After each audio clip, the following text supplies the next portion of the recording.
So I would argue, as St. Gregory of Palamas does against Barlaam, and as St.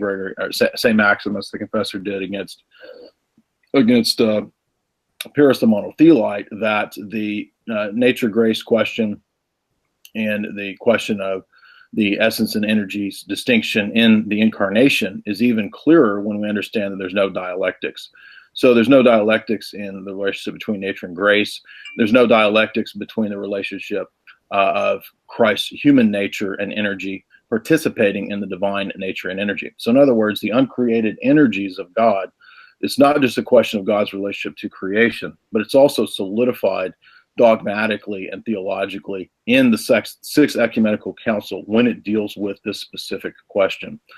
If you read the debate between St. Maximus and Pyrrhus, you'll see that Maximus relies throughout in that 150-page treatise on this being a real distinction.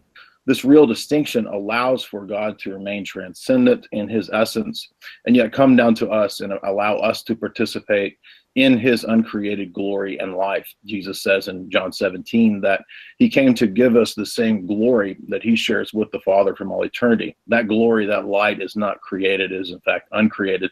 And it's not something that just is postponed to an intellectual vision in the afterlife or the beatific vision. And in fact, it's something that's participated in here and now.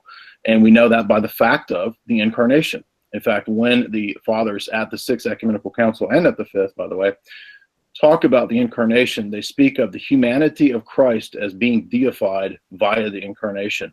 Again, this process is done by the uncreated energies which proceed from the divine nature, certainly, although they're not the exact same as the divine nature in our view.